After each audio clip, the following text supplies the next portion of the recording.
Hello, everyone. Welcome. It is the Our Turf Football Podcast. I am Dana O'Gorman. That is Cleveland Kate, as we all know and love her, but Kate Arhar. Joining us here in a little bit. Sonia's going to be a little bit late, but she's going to try and pop in. She's a very busy mom, and so she's being great in trying to pop in when she can. Welcome to the Our Turf Football Podcast. We're excited that you're here joining us. Before we get started, of course, we want to give thanks to our sponsor. Donkey's Place is a cheesesteak restaurant that is in 3 locations in New Jersey. Like I said last week, I think sometimes we forget to say that they're in New Jersey, but they're in New Jersey. They are in Camden, Medford, and Mount Holly.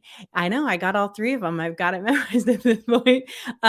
So please check them out if you are that direction. And I want to give a huge thanks to First Down Playbook. So Charlie Coiner is a good friend of this show, and we love and adore him. And he has been a great friend of ours for a long time. And he retweeted our Donkey's Place promo, which I love him for. But the thing of it is Charlie really would like a cheesesteak. So it's just great. So huge thanks to him for that too. But all right. So welcome everyone. This week,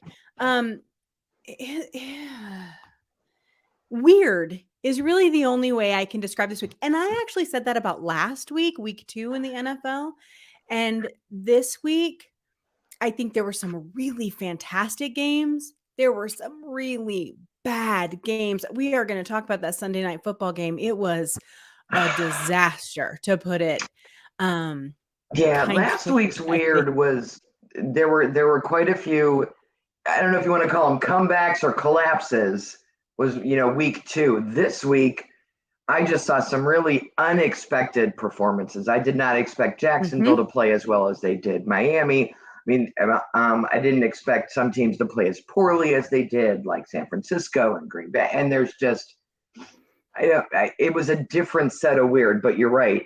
I feel like we've had a new set of weirdness to talk about each week. We're only 3 weeks into the season. Oh my God. Only 3 weeks. And yet a litany of injuries. We've had, so many injuries and some big name ones. We usually try and only do injuries every couple of weeks because it can add up really quick, but there's been a lot of injuries. And then interestingly enough, we had what I call the old man bowl. I don't know about that Battle of the Bays, the Green Bay and Tampa Bay. Oh, look, here's Sonia joining us. Hi, Sonia. Say hi to everyone. Hey, guys. How are you? Good. The Battle of the Bays, the Tampa Bay and Green Bay, that is not at all what the TV people wanted that game to be. It was a snooze fest. It looked terrible. You looked like Rodgers was going to run away with it, and it ended up being just boring for lack of a better word. But so it was odd, but there's a few things we wanted to really focus on this week. We want to talk about, there's only 2 3-0 teams left in the league, the Miami Dolphins and the Philadelphia Eagles. We have a couple of unexpected teams, I guess you could say, that are 2-1 in the Chicago Bears and the New York Giants. And then I do want to talk about some of those kind of stinker of the games. So, but first, I want everyone to tell me how they're doing. Kate, how have you been? How are things going? Your Browns won. Good. Things are good. How do you feel about that? Things are good. The Browns won. Our Cleveland Guardians baseball team clinched the American League Central Division. The only thing I love about Thursday night games is that I can just relax on Sunday and enjoy all the other games that are going on. And we have a wide variety of them. So had a good weekend. Of course, fall has arrived here in Cleveland. It was 85 on Wednesday last week and 60 on Thursday. And we haven't gotten to bed. Like, hello, fall is here. I guess I have to get ready for Halloween. And then I get a text from Lisa that all the Christmas decorations have arrived at Home Depot. So apparently we're just going to skip Halloween at Home Depot and go straight to Christmas. Well, it's true. It's true. Sonia, I'm surprised not to see you in your car. You said you were going to be running all over. So it's nice to see you. So sorry, but yes. Don't be sorry. It's a good thing. Yeah, no, Greg earlier was feeling like crap. Like our house was burning hot. He was under blankets and he's like, I'm cold. I was like, okay, well then I guess I know what I'm doing today. The plague has entered the home. The play has entered the chat, but yeah, apparently it was a short-lived play because he's fine now. But Heather got her meningitis shot yesterday, and so she was feeling kind of ucky today, so she didn't go to practice. So here I am in my house. Yay! Ta-da! Ta-da! Just what all of you guys wanted to know. Listen, we have real lives, people. We have real lives. We just have to run all over. No, don't be sorry. I love it. All right, so let's go ahead and get started. Dana, how are you? You didn't tell us how you were doing. I'm fine. I'm fine. It's just I said this on another podcast I do. If people aren't sick of me by now, all these damn podcasts I do, like seriously, they got to be over it. But no, I'm really enjoying it. And it's really giving me an opportunity to look at the entire league, plus get to focus on my Seahawks. And I'm just really having such a good time. And you know, everyone in my house is fine. And I have already decorated for fall and Halloween because I was all in. So nice. I love it. I love it.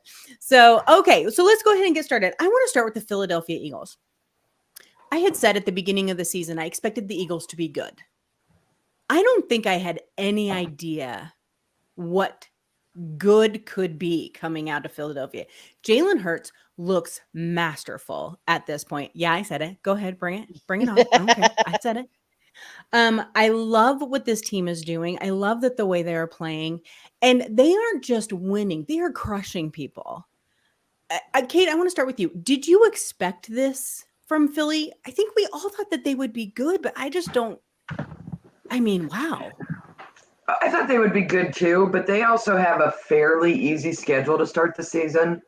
I mean, they played the Washington Commanders, the Minnesota Vikings, who are just letting everyone down, and Detroit. So, you know, compared to another team that we will talk about that is 3-0, they haven't really played anyone that I think is threatening for the playoffs. But with that being said, winning fixes a lot of things. You get that winning mentality going on. You get off to a roll with someone who's young like Jalen Hurts, and you build up that confidence in him, and you build up, you know, shake all that rust off and get off to a good start. As long as they don't start reading their own clippings and get full of themselves, because we've seen that happen too. As long as they don't do that, they've got a pretty solid, a good shot looking at their upcoming games. And I think it's November and at Thanksgiving before they face like a Green Bay. Up until then, they've got, you know, Houston, Pittsburgh, Arizona, Jacksonville, teams that are not playing really well right now. So, but they are there, and they're not winning by like 2 points. They're winning like 24-7, or you know what I mean? Like they've controlled the last couple weeks. So I think they're for real. We'll just see if they can hold on. A couple of those teams, I think the jury's still out on Jacksonville. I think that we saw some impressive games from Jacksonville, and yet, you know, it's just 3 weeks in. We got to give it a minute. I love what Doug Peterson is doing there. And we're going to actually talk about the Colts later, because I think that is a team that is underperforming where they could be, and we're going to talk about them a little bit later in the show. You're right. I'm looking at this schedule. I think Arizona is no threat. Go ahead, Sonia.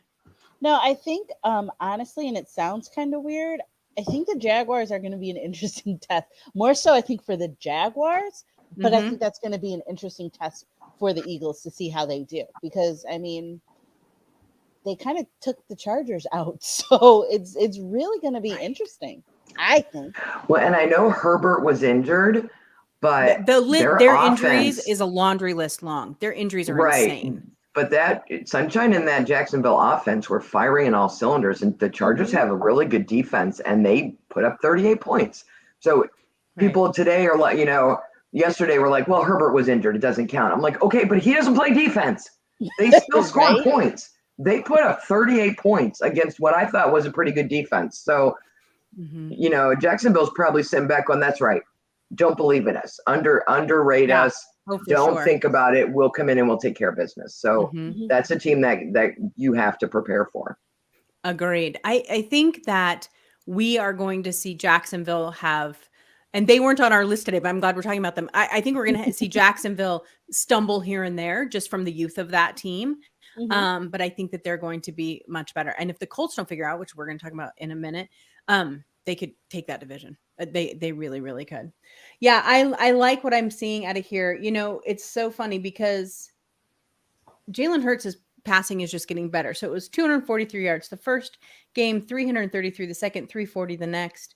Their rushing yards, I mean, they know they haven't broken 100 yet. So you know that passing game has been the most important to them.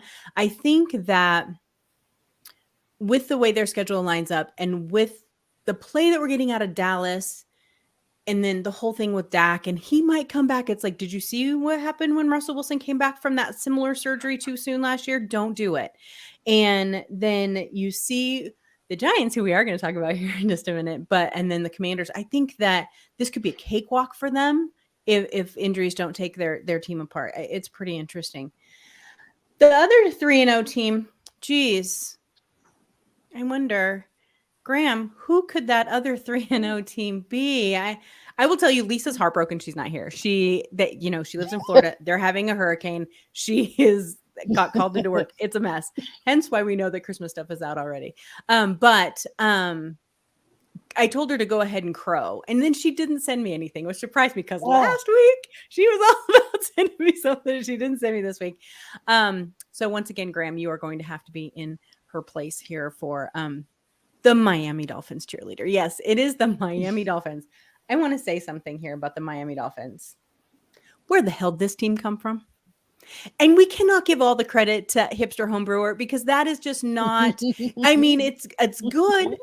He's good. I just, Lord, I can't. That is, for those who might be listening for the first time, that is what we lovingly call lovingly call the Dolphins head coach, Hipster Homebrewer. But I'm telling you this, they are also a team who's not just winning. They are a team who is dominating. They won the first week 20-7, New England. Okay, week 1, New England. We knew that would be a little iffy there. Then they came in with the Ravens and hung right there with the Ravens. They hung right in there. 42-38, they won that game. Tua had 469 yards. My God. That's just stupid. That's he had a just quarterback rating of 136. Insane. Now, Lamar's was 149, but fair. No, I mean that game was a passing clinic, right? But Tua got it done. Yeah.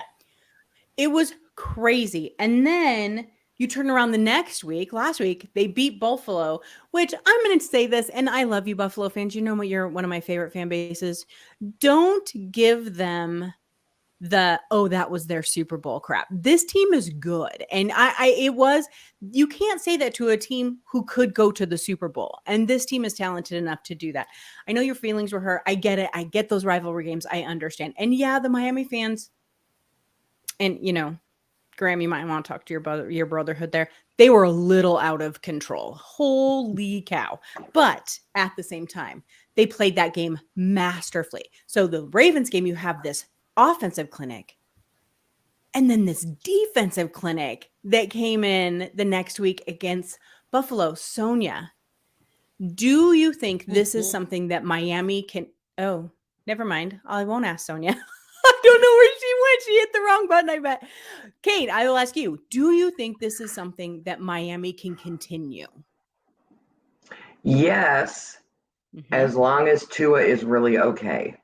Because that hit he took didn't look that bad.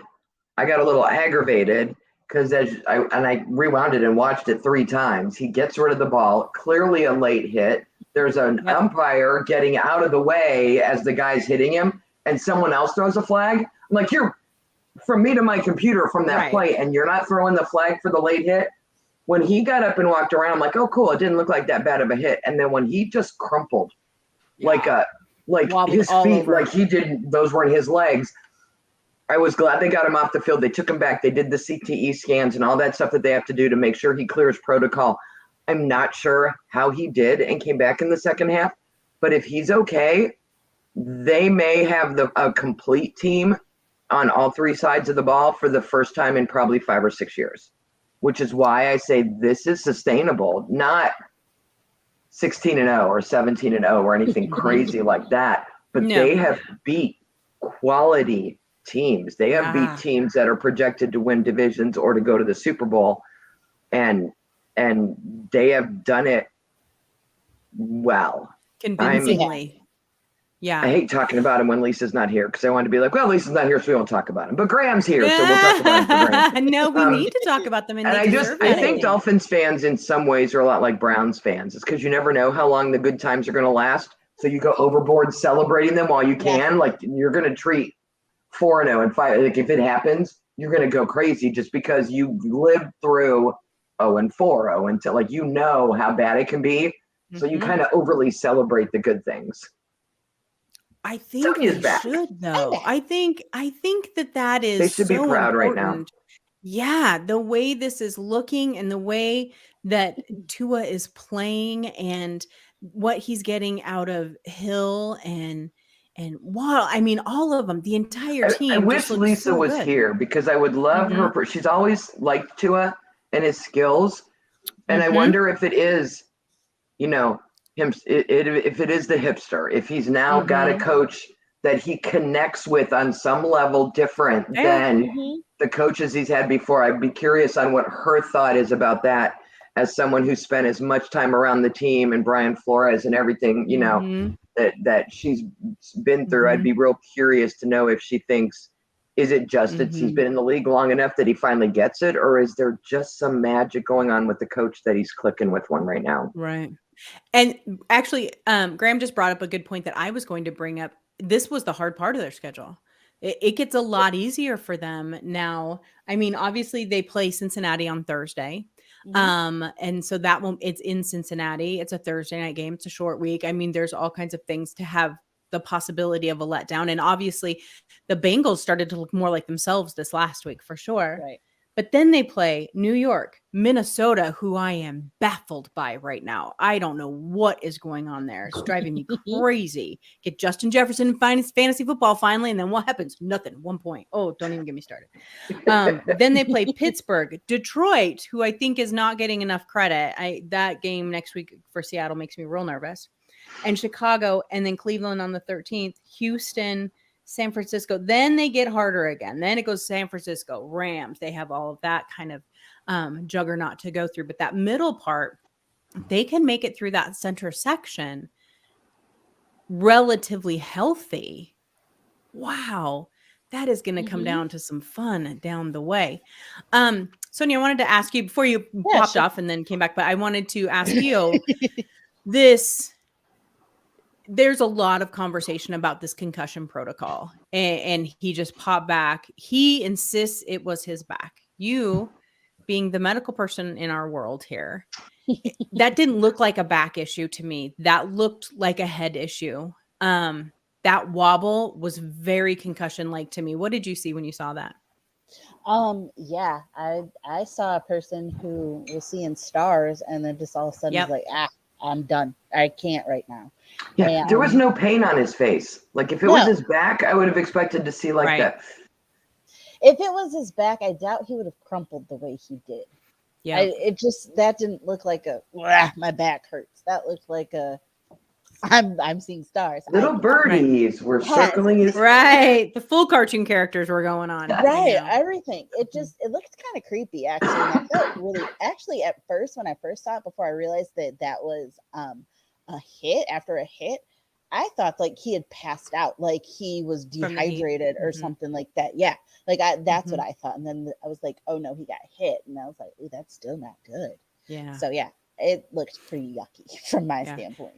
And speaking of the heat, can I just say it's always hot in Miami. They need to cover that stadium. They just need to.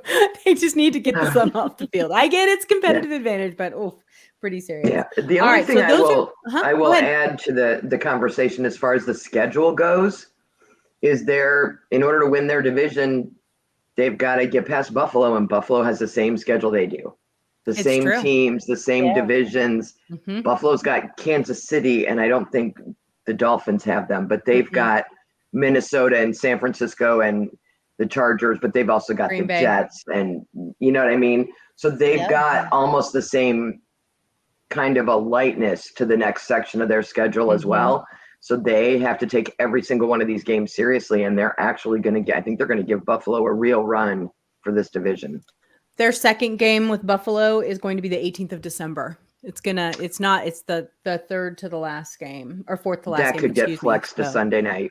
I think it probably will. I can probably in Buffalo in December. So yeah. Ooh, that'd be fun. Oh yeah, you'll have the opposite problem that they had this last exactly. week for sure. Yeah. Now let's move on to the two surprise 2-1 teams. We have a lot of 2-1 teams. It's only the third week, right? Most of them make sense. You have Kansas City, you have a lot, the Rams, you have a lot of these teams you expected to be probably 3-0 or 2-1 right in there. And let me tell you this. These Kansas City fans had a meltdown. Oh my Lord, when they lost this week to the Colts. And that is exactly why we wanted to talk about the Colts, which we're going to here in just a couple minutes. Because I think they underestimated that team. Yeah, they did. Kansas City has some issues, people. They're not going to, just cakewalk into this. And I still think they're a fantastic team, but oh my God, you would have thought there was a death in the family. I'm not kidding you. This town, it's crazy. The only thing that made everyone feel better is that the Royals beat the Mariners because the Mariners are not quite in the playoffs or something, but that's it. That was all there was. So, all right. So, let's talk about the Chicago Bears. There are two teams that really kind of surprised us. We thought that were 2-1, the Chicago Bears and the New York Giants. I wanted the Giants to win so bad last night. I can't even begin to tell you how badly I wanted them. And it has nothing to do with the Dallas Cowboys. Had everything to do with that poor, long-suffering fan base. But let's start with the Chicago Bears. So they pulled off a shocker the first week, beat San Francisco 19-10 in, as Wanda put it so perfectly, that monsoon game. It was just raining and a disaster. And then they turn around and they lost to Green Bay. Not a shocker. 27-10. It wasn't even close, right? That's when Aaron Rodgers decided to actually play football, which he didn't do in the first week. Then they beat Houston. Not a hard opponent, but, a team that, is supposed to be on the rise. They beat them 23-20. This is the question mark I have for them. So, sorry, I don't know what that was. Justin Fields, 121 yards in the first week, 70 yards in the second week, 106.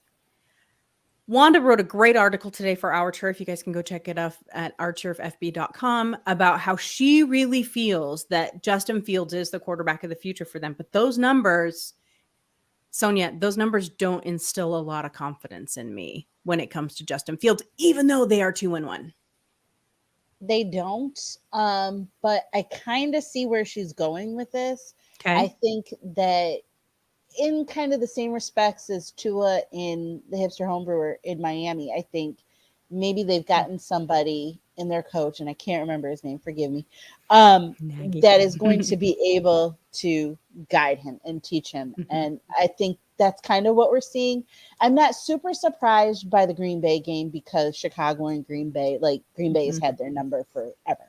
So there's that. But I think that it's edging in the right direction. I don't think it's going to be perfect. But I am surprised that they're 2-1, but I think that that's why they are 2-1, because Justin and his coach have started to gel and they're starting to kind of work with him. So that's why I think that they're 2-1 right now. Okay. Is this something, so you look at their schedule, they play the Giants next. So these two teams play each other next week, the two teams we're discussing.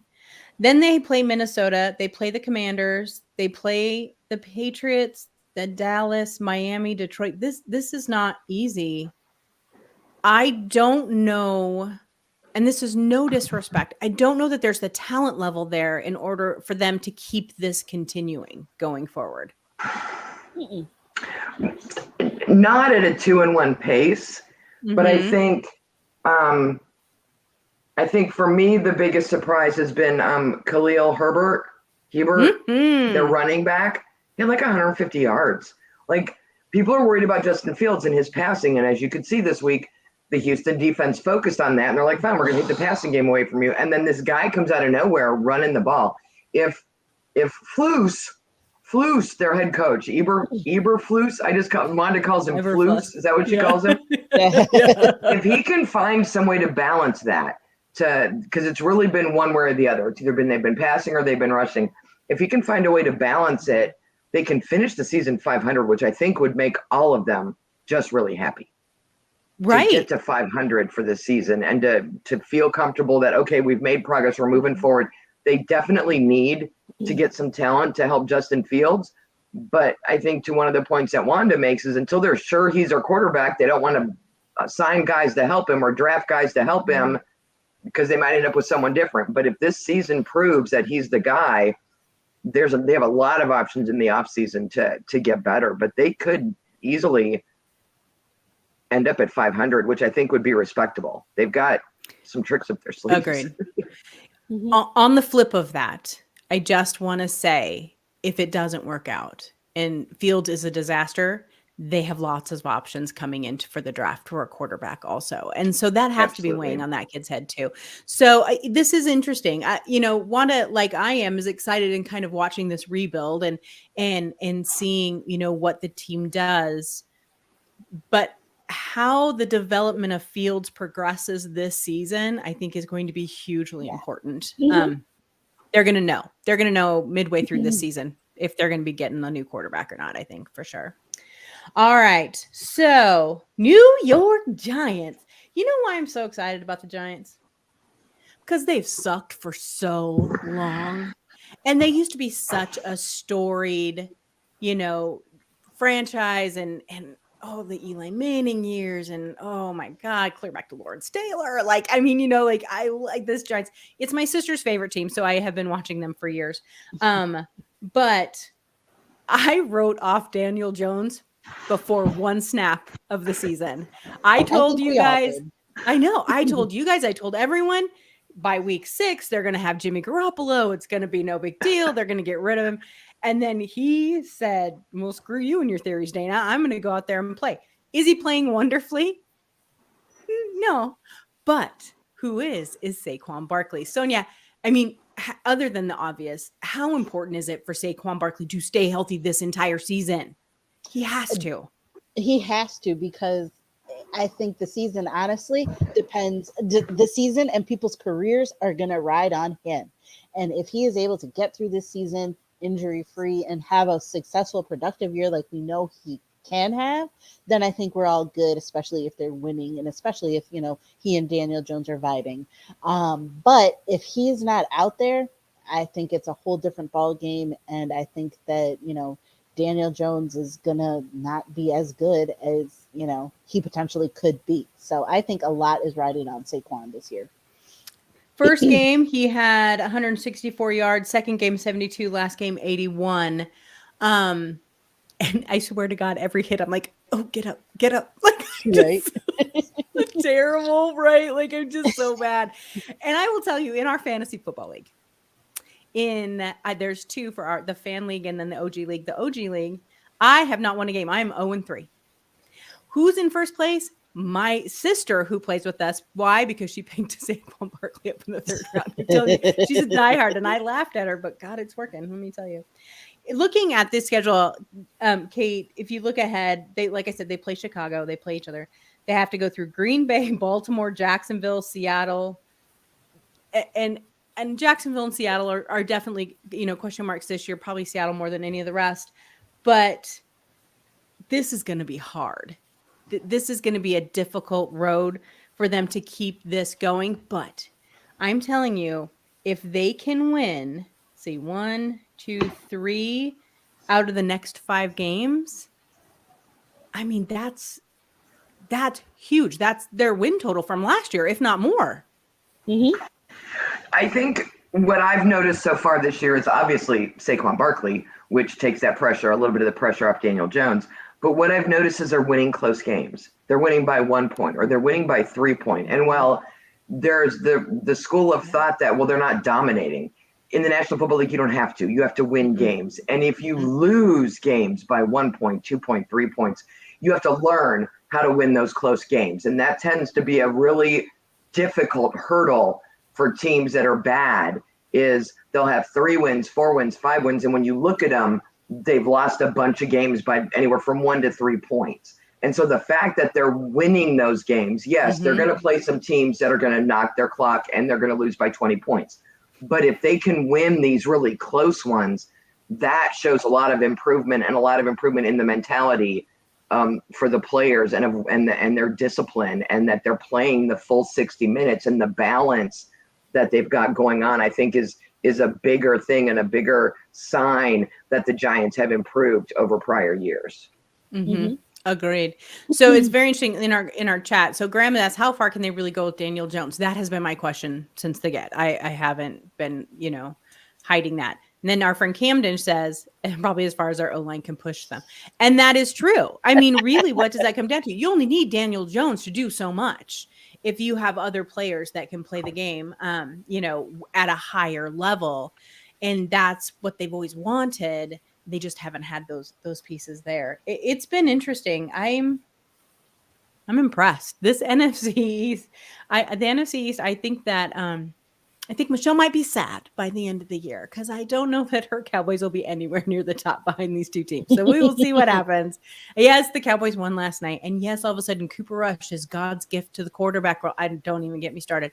But I think these Giants are probably going to be much improved over last year. So, all right. Now I kept hinting we were going to talk about the Indianapolis Colts, and we are. Why, Dana?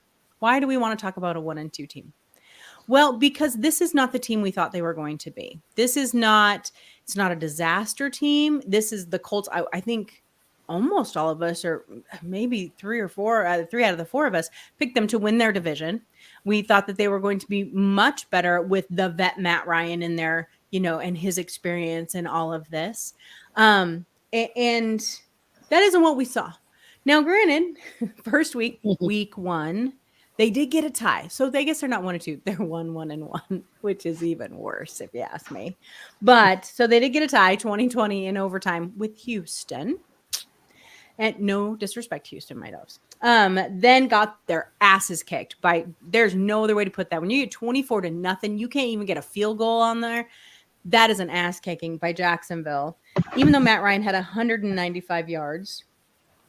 Taylor, though, my beloved Jonathan Taylor, 54 yards in that game. What? Because he's their weapon and they double team him. Anyway, and then they went to Kansas City, or they played Kansas City in Indianapolis. Well, they were going to get murdered again. No, they turned it around on a dime, beat Kansas City 20-17. Ryan had 222 yards. Taylor still only 71, which I want more from him, please. That would be great. But they seem to start becoming the team we thought they were. Is this, and I'm going to ask you, Sonia, is this just a case of a slow start, or is it the fact that this team is not near as good as we thought they were going to be? I think a little bit of both. I think I think so. I think it was a little bit of a slow start, and I think they're starting to get it together now. After taking a peek at that game, they looked like they were firing more on all cylinders, and like you said, still containing Jonathan Taylor, but still they looked more complete, and Matt Ryan felt very confident. But if teams are able to kind of, hold, if you will, Jonathan Taylor, then, they might kind of have not a recipe, but it might be a little bit harder for them to kind of work around that. And I'm not sure from what I've seen in the first couple games that they might not be able to kind of overcome that. You never know, but It's early and anything could happen, but they just got to, I think, get a little bit more creative. And I think that should, make it a little better for them. Kate, looking at the Colts, is this a team that can win that division now that we've seen what we've seen from all four teams? Yeah, but I think they are off to a slow start. And I think one of the biggest differences that Matt Ryan has to figure out how to deal with in Indianapolis versus what he had all those years in Atlanta is he's actually got a running back. Like, can you name me a running back that they had in Atlanta? With Matt I just Ryan? had to Google it. Cordarrelle Patterson had 600 yards last year. He's used to being on an offense that is air, and he has with Julio Jones and some trust to rely on Taylor. And while he only had 70 some yards, he also, the way they used him this week made a lot more sense to me. And they trusted, on the run play options. He had a couple that I think Matt would have thrown on. a couple weeks earlier, and now he's like, okay, I can give him the ball and he can go right. You know what I mean? So I think there's a little bit of a learning curve for Matt in that he doesn't have to carry all of that load on his arms. He's actually got a running back that they can use. And your offensive coordinator is calling plays, but he's working with the quarterback, and they're trying to get all these new pieces and parts put together. I think they'll work it out. I think things will definitely get better in the next couple weeks. I had forgotten about Freeman. She's right. Okay, but this was hilarious. Camden, thank you for this. Just threw my back out, which means I'm throwing better than Matt, right? Yeah, he looks a little stumped in this. I think he'll loosen up. I don't think I think that we are seeing the age of Matt Ryan a little bit. I will say that. I'm rooting for you, Colts. I think that I really wanted this team to be good, and I think that they still can be good. I just don't know that they'll be as good as maybe that we thought they were, for sure. All right. I know we're getting a little long, but we've got to talk about this Sunday night football game, you guys. Holy. I felt bad for Sonia having to live tweet that game because I don't know how you stayed awake, sister. Girl, it was tough towards the end. I'm not even going to lie. Oh, my God. The Denver Broncos and the San Francisco 49ers, they put it on Sunday Night Football. I guarantee it because it was Russell Wilson against, his old nemesis and blah, blah, blah, blah, blah. And then Jimmy G is coming in for Trey Lance and, this super dominant defense, which the 49ers have. Don't get it twisted. They have one of the best defenses in football, and against Russell and his high powered, and Russell's always had the edge and all the tight talk and hype. And it was all crap, people. It was all crap. It was so boring. It was the worst football game I've seen in a long time. Listen to this. The score was, let me see. What was the score? 10-11. 10-11. 10-11. I love the box score. The Royals Mariners baseball game had a higher scoring. Right? It really did. It was 13-12. It was crazy. They each one of them 13 down and first downs, 14 first downs. Really? Oh my gosh. The total number of plays are ridiculous. Total yards for both teams 267, 261. Total yards. You have these yards per play. San Francisco 5.1. Denver 3.7 yards per play. What the hell happened? There was one of them. I don't remember which national media member it was. It might have been Marcus Spears. I can't remember. Said, this is an embarrassment to NFL football. What are we watching? What was that melt? Now, I've seen two schools of thought that the San Francisco meltdown was Jimmy G coming back down to earth, and that the Denver one is you still have this horrible coach, even though he had to bring a coach's helper in. He brought in some guy to help him with game management, and Russell getting old. I don't know what that. Sonia, you watched this game. What was it? Crap. It was crap. It was crap. It was just agreed. Straight up crap. But I think it's just more. I think San Francisco's defense was a little bit tougher than they thought. And I think coaching. I think Denver's coach is awful. Mm-hmm. And even though he had his special little helper, coach's helper, he still needed a little bit more help. Just saying. You guys, red zone made an attempt. 1-1. This game each team only got to the red zone one time. I'm telling you, I like defensive games. I like hard-fought games, but this was just messy and dumb and looked stupid. I didn't watch. I'm not kidding. I didn't watch up to the first quarter. It was so bad. Kate, are either one of these teams better than the way they've been playing? No. You are what your record says you are. And you are what the score of this game says you are. I mean, you're right. Hackett, we talked at length about Hackett last week and what was going on with him. And apparently he watches the podcast because they hired Jerry Rosberg to come out of retirement. He had been with the Ravens for years to sit in the booth and apparently in his headset tell him what to do. Oh, wait. And it was interesting listening to the announcers talk about it before the game, listening to it used to be in Dallas, the ginger, no soul, Garrett. Talk about you can't do too much. You can't be calling plays while the play clock's ticking down. You can't be calling plays when you should be calling a timeout. You can't be the offensive play caller and the head coach. It's too much to do. And when you're new, it's even worse. And so they were all excited about him bringing Rosberg in. I didn't see a lot of changes to that. I don't think that helped. He didn't do anything embarrassing. He didn't waste a timeout or any of that kind of stuff. But that was better. It certainly didn't help the play on the field. They've still got issues on the field. Oh so God. I don't know. I think both of these teams will be lucky to win 3 games, and they'll be battling for the top spot in the draft to get a quarterback next year. No, they can't. That's my spot. I'm taking that spot. No.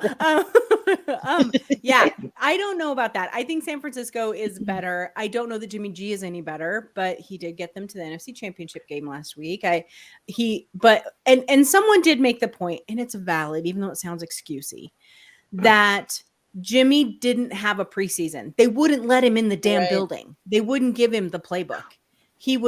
So this is technically his preseason. I call bullshit because he's been with that team forever.